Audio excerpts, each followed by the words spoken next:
Okay, Nookanites, this is going to be the final night of the round of 16.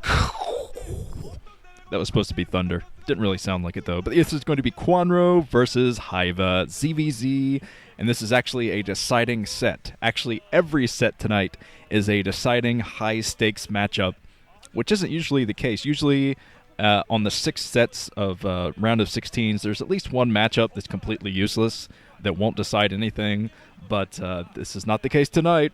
So unfortunately, you're not going to hear any popcorn commentaries tonight. I know some of you, I can see you putting your heads down. You're very disappointed. And the other half of you are saying, yes, thank God. Those are always my most polarizing commentaries. Half of everyone goes, that is the best thing I've ever heard. And the other half goes, Nuke, I hate you and I'm unsubscribing. I always love doing those. But yes, this is going to be a deciding ZVZ. If Kwanro wins, he takes down Hyvaa and himself, and Cal and Flash move out of the group. And if Hyvaa wins, he will force an upper rung tiebreaker between Cal, Flash, and himself. So that would be epic as well, for both spots to move out. So this is awesome. Hyvaa is the only one who has pressure on him here. Kwanro, he's not moving up no matter what happens, so he can play whatever he wants. Except, okay, let's get the colors, and they're very similar colors, but up here at the 2 o'clock position is a Zerg player named Kwanro. So that means down at the 8 o'clock position in orange is Hyvaa. Okay, Kwanro yellow, Hyvaa is orange. I think I got it. I'll probably mix it up in the middle, but that will be more entertaining for the viewer. So both guys scouting in the wrong direction. They're cross positions on a 4-player map. Most likely going to go for Econ, so this should be pretty fun. And like I said, Cal and Flash are probably going to be, they're probably in the back right now, rooting for Kwanro. They have pom-poms. They're like, go Kwanro, give me a K, give me, okay, I'm not going to do the whole thing.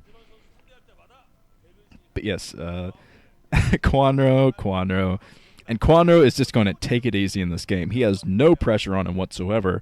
So that's actually a good position to be in because it's a televised game. It's pretty important. It's in front of all your fans, after all, and it's playing a person on another team. So it gives you a chance to maybe try out something you've used in practice, maybe a theory that you have, maybe trying to go for something a little bit different. But we'll see what Kwanro decides to go for. I think that probably will be the theme of the night, of the guys who are pretty much guaranteed to move out. Pretty much guaranteed, like 0 and 4GG are already in great positions. We'll probably see them go for wacky stuff. And I'm expecting a little bit of wackiness from Kwanro here as well. Kwanro's ZVZ is so good that he really doesn't have to go for anything wacky, but he can try out a different tweak to a build, like maybe going for third base sooner, maybe trying to figure out if he could defend that, if it's hidden or something. Just different ways to exploit this matchup, try to figure things out. But yes, Kwanro will be able to take down Hyvaa by sacrificing himself. Much like Harry Potter, like I said, I'm just going to do Harry Potter analogies from now on. Yes, he's sacrificing himself to save Harry Potter, which is, in this case, Flash. So just imagine Flash with tortoiseshell glasses. But the expansion coming down for Kwanro, Reducto! Okay, I'll tone down the Harry Potter crap. For those of you who don't know, I just watched all the Harry Potter movies in order, so that's pretty much the only thing I think about, because I just watched them all in such quick succession that I'm like dreaming about freaking wizards and stuff. So I got to get that out of my brain. I don't know why I just brought it up. It's just going to make it worse. Now I'm going to be dreaming about StarCraft characters with wands, throwing Patronus charms at each other and stuff. Oh, God. But it looks like Hyvaa does have out some units blocking his choke. Either he's blocking his choke or he's putting down a hatchery down there. Not exactly sure what that big orange blob is. But Kwanro does have his base up, getting up his lair, so I'm expecting to see Hyvaa throw down his hatchery soon. I mean, he's definitely going to need it on this large of a map. It makes it very difficult to be aggressive and take down a base, so it's always good to go for an extra hatchery on a 4-player map. Sticking at one hatchery is not the way to go. But we'll see what he does inside of his base. He has, I think, maybe 1 or 2 more Zerglings than Kwanro, but Kwanro is getting that second base up. Once he has the second hatchery up, he's going to be able to outpump everything coming his way. The lair just now coming up for Hyvaa, throwing down his Spire. So he will have that up first, and we're probably going to see Kwanro throw down an Evolution Chamber and try to put down spore colonies at each of his bases. Either that, or he's going to try to figure out a way to do it without spores, which could be the creativeness that he could use.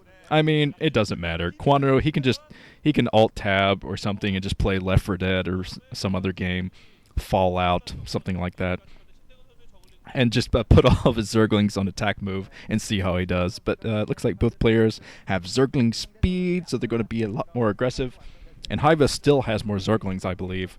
Even though Kwanro has half of his Zerglings at home, it's kind of hard to tell what exactly he's going for. I think the Spire coming up for both players, actually.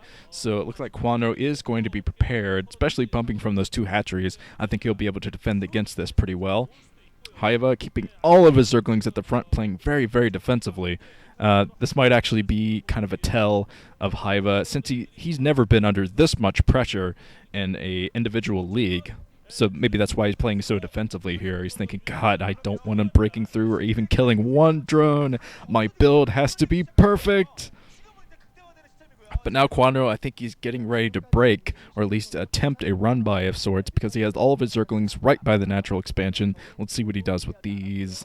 Building an Evolution Chamber and 2 creep colonies, so he is getting his spore colonies up, but he's going to have his Spire out as well, probably pumping Scourge from his hatcheries just to get rid of the initial mutas, and then with the spore colonies there, he's going to be fine against any additional mutas.